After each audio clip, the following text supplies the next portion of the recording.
Game development explained. No theory, just what works.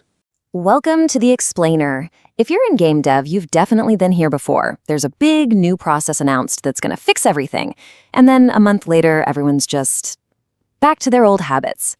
Today, we're going to look at a totally different way of thinking, a philosophy called Kaizen. And it's all about ditching those giant, dramatic overhauls for small, consistent upgrades that actually, stick around.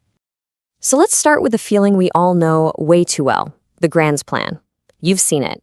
It's the new tool, the revolutionary pipeline, the brand new operating model that's supposed to fix all the chaos. And hey, the intentions are always good, right? The goal is to make things less chaotic and way more predictable. But then, reality hits. A milestone slips, a build is suddenly unstable, a key partner needs a hot fix, like yesterday. And under all that pressure, what do teams do?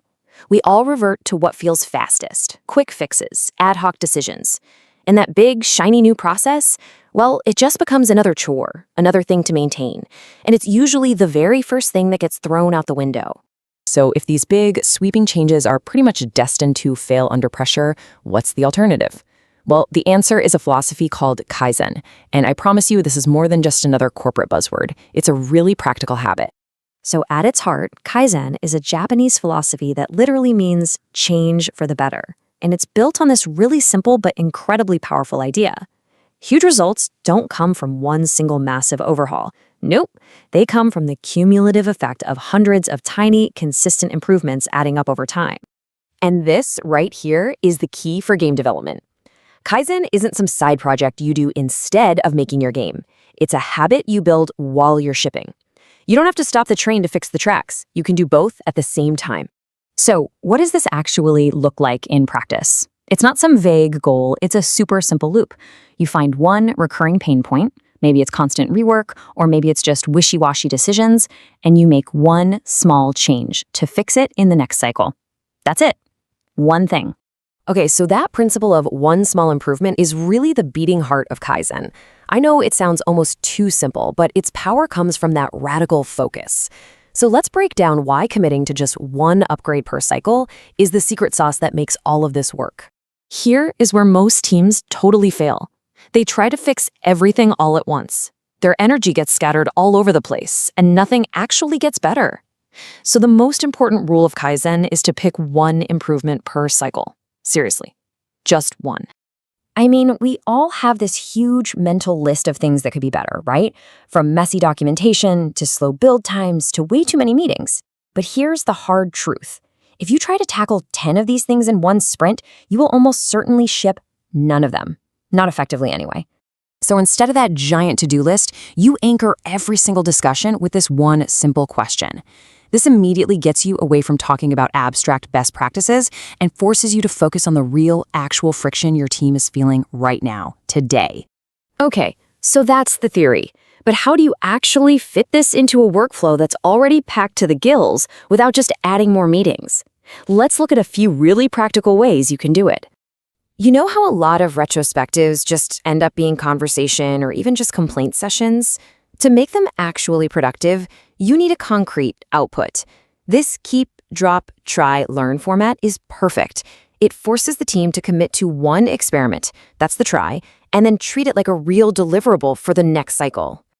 And this same small and actionable idea can completely change how you do documentation. Forget those massive design docs that no one reads during a crunch. The Kaizen way is to create micro standards. These are tiny, repeatable patterns that live right where the work is happening. It makes them almost effortless to follow. So what does that actually look like? Well, think of a simple little handoff checklist at the top of a ticket.